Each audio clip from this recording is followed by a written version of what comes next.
A pergunta pairava no ar, tão densa quanto o cheiro a tinta fresca e desinfetante dos corredores da escola secundária Carolina Michaelis, em Lisboa. Seria possível desaparecer no meio de centenas de adolescentes ruidosos?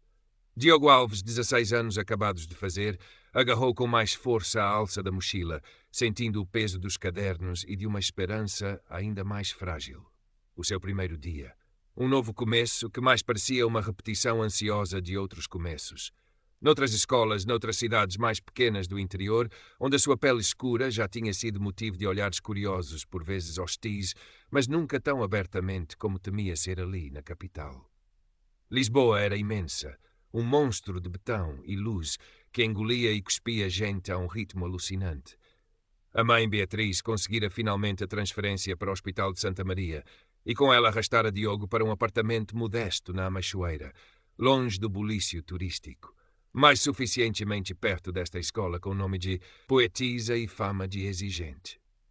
A mãe Beatriz conseguira finalmente a transferência para o Hospital de Santa Maria e com ela arrastara Diogo para um apartamento modesto na Ameixoeira, longe do bulício turístico, mas suficientemente perto desta escola com o nome de Diogo. Só queria ser invisível, encontrar um canto sossegado na biblioteca ou no pátio e preencher os seus cadernos com os seus verdadeiros refúgios. Nebulosas distantes, constelações impossíveis, naves espaciais que o levariam para longe, muito longe dali.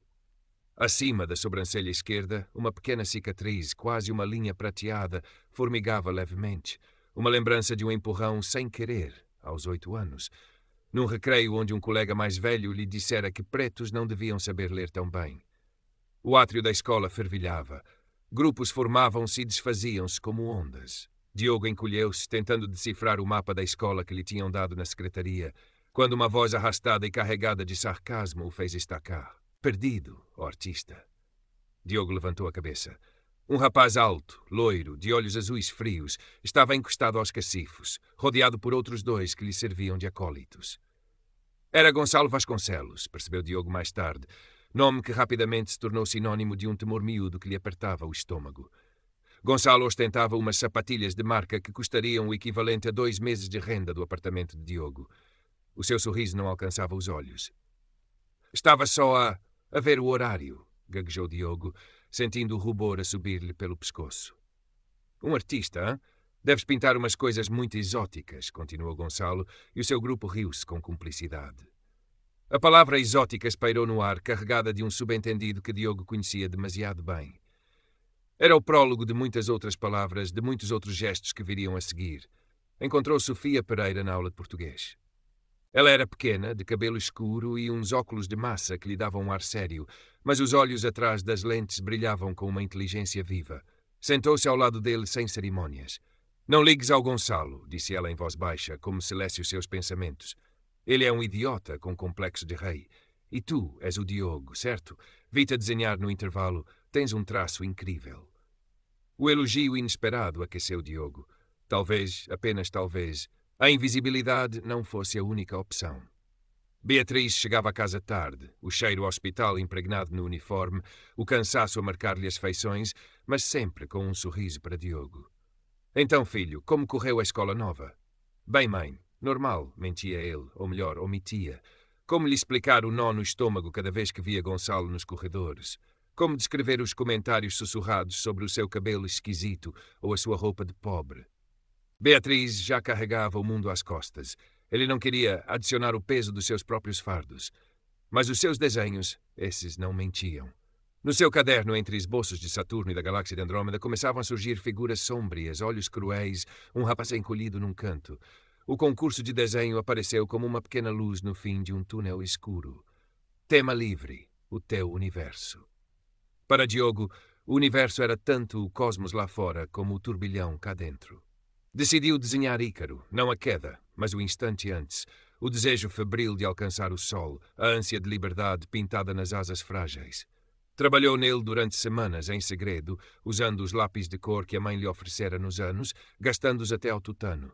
Queria mostrar que, apesar de tudo, havia beleza e aspiração dentro de si. Sofia viu o desenho antes de qualquer outra pessoa. Diogo, isto está. Uau, tens de ganhar. No dia da entrega, Diogo colocou o desenho cuidadosamente num portfólio antigo do pai. Sentia um misto de orgulho e pavor. Ao chegar à sala de artes visuais, onde os trabalhos deviam ser entregues, encontrou Gonçalo e o seu grupo encostados à porta. Olha, olha, se não é o nosso Picasso de Carcavelos, troçou Gonçalo, bloqueando-lhe a passagem. Um dos seus amigos arrancou o portfólio da mão de Diogo. Deixa ver essa obra-prima, disse, abrindo-o com um puxão.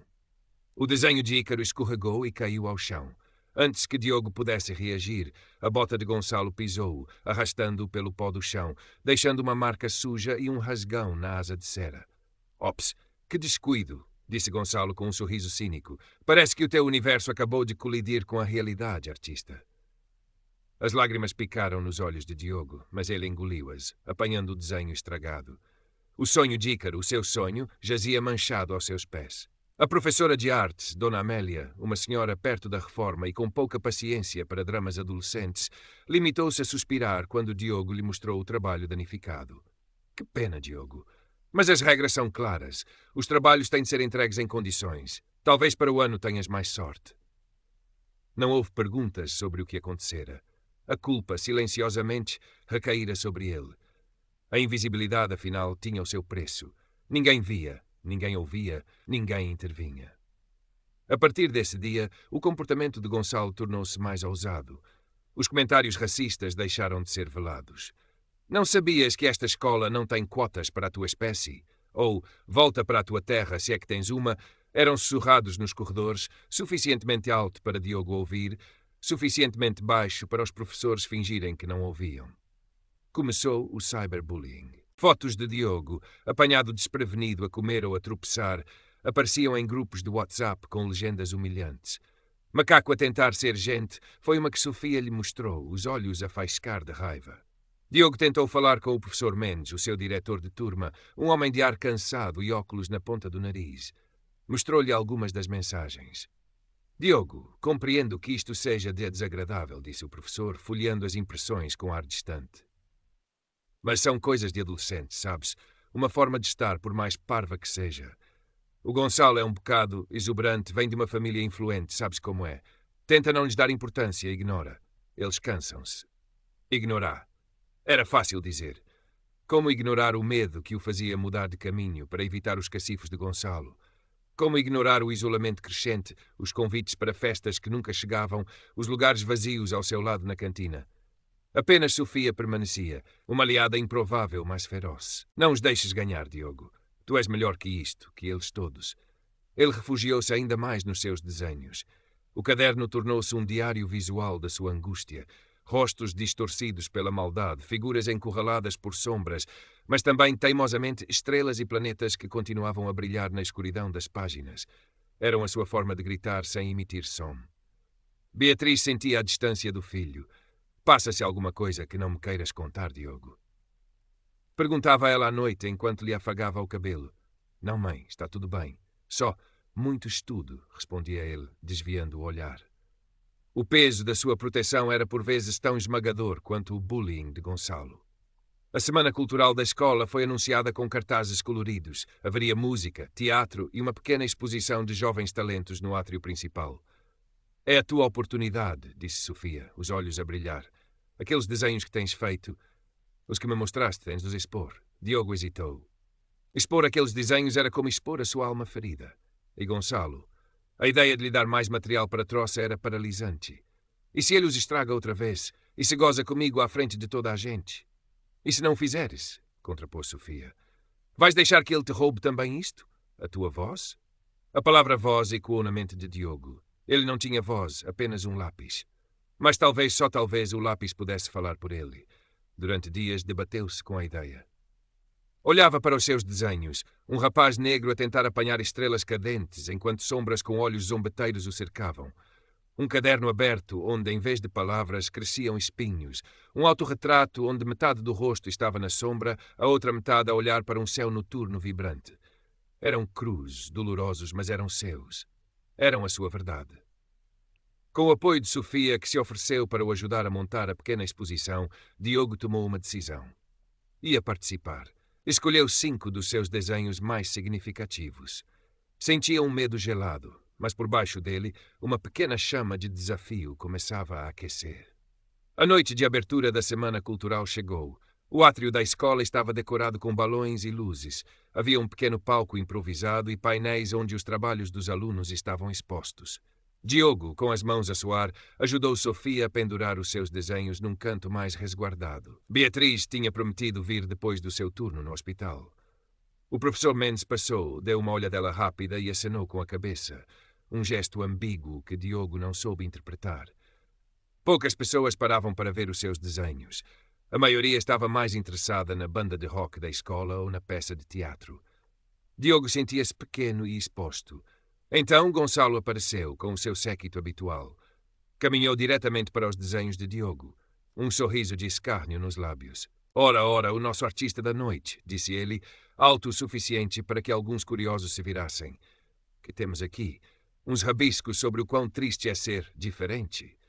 Ele apontou para o desenho do rapaz a tentar apanhar estrelas. Coitadinho, não consegue alcançar, pois não? Há sítios onde alguns simplesmente não chegam. O sangue ferveu nas veias de Diogo. O medo ainda lá estava, mas a raiva, uma raiva há muito contida, começou a borbulhar. Sofia colocou-se ao seu lado, a mão no seu braço. Nesse momento, Beatriz entrou no átrio. Os seus olhos percorreram o espaço e pousaram nos desenhos do filho. Diogo viu-a parar, o rosto a mudar de expressão à medida que absorvia as imagens.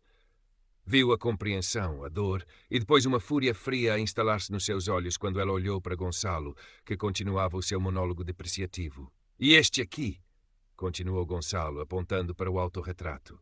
Que ar tão melancólico. É por não teres amigos da tua cor por aqui. Foi então que algo em Diogo se quebrou, ou talvez se recompôs. Olhou para a mãe, que começava a caminhar na sua direção, o rosto uma máscara de determinação.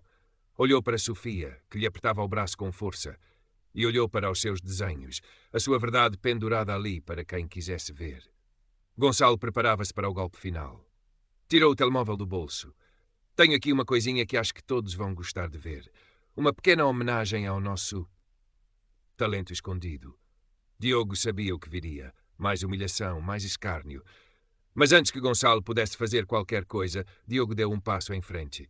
A sua voz, quando falou, não era alta, mas ecoou no silêncio que se tinha formado à volta deles. Estes desenhos, começou ele, a voz a tremer ligeiramente, mas a ganhar firmeza a cada palavra, contam uma história. A minha história. Ele virou-se para a pequena multidão que se tinha juntado, os seus olhos encontrando os de alguns colegas, os do professor Mendes, que se aproximara, e os da sua mãe, que parara a poucos metros, observando-o com uma intensidade que lhe deu força. Contam a história de como é chegar a um sítio novo e ser julgado não por quem se é, mas pela cor da pele. Ele apontou para o desenho das sombras. Contam como é sentir que há sempre alguém a querer apagar a tua luz, a dizer que não pertences. O seu dedo moveu-se para o ícaro manchado, que ele tinha decidido expor tal como estava. Contam como é ver os teus sonhos pisados, literalmente. A sua voz agora era clara e forte. O medo tinha recuado, substituído por uma urgência em falar, em ser ouvido. O Gonçalo, disse ele, olhando diretamente para o seu agressor que o encarava, surpreendido pela súbita resistência, acha que me pode diminuir com insultos, com agressões.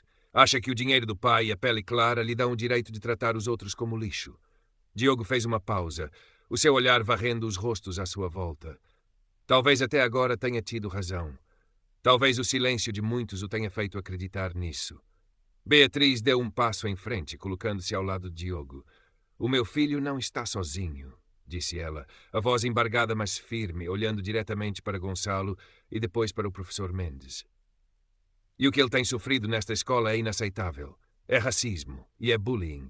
E se a escola não fizer nada, eu farei. O professor Mendes engoliu em seco, o seu olhar fugindo do de Beatriz. Alguns alunos murmuravam entre si. Gonçalo parecia, pela primeira vez, desconcertado. O seu sorriso arrogante tinha desaparecido. Eu não fiz nada, gaguejou ele, mas a sua convicção era fraca. Os meus desenhos não mentem, disse Diogo, a voz agora calma, mais carregada de uma autoridade recém-descoberta. Eles mostram o que as tuas palavras e as tuas ações me fizeram sentir. Eles são a minha voz. E hoje vocês todos a ouviram. Nos dias que se seguiram, a escola mergulhou num burburinho. A coragem de Diogo, a força de Beatriz e a evidência visual da arte exposta criaram uma tempestade que a direção não pôde ignorar. Houve reuniões, investigações. Gonçalo, confrontado com testemunhos, Sofia não se calou e outros alunos, encorajados por Diogo, partilharam as suas próprias experiências com o comportamento dele, foi suspenso por 2 semanas. Os seus pais, pela primeira vez, não conseguiram abafar o escândalo com uma doação generosa. A sua arrogância sofreu um golpe visível. Perdeu a admiração cega do seu grupo e passou a ser olhado com uma mistura de desprezo e receio. Não se transformou num santo, longe disso, mas o seu poder de intimidação na escola diminuiu consideravelmente. Para Diogo, as coisas mudaram lentamente. O medo persistente nos corredores começou a dissipar-se. Alguns colegas que antes o evitavam, agora cumprimentavam-no. Outros pediam desculpa pelo seu silêncio. A sua relação com Beatriz aprofundou-se. Partilhavam agora uma cumplicidade forjada na luta.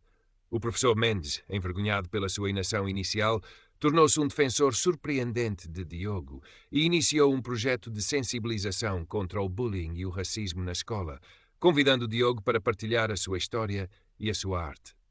A escola não se transformou num paraíso da noite para o dia. O preconceito, Diogo sabia, era uma sombra difícil de erradicar, mas algo tinha mudado fundamentalmente dentro dele.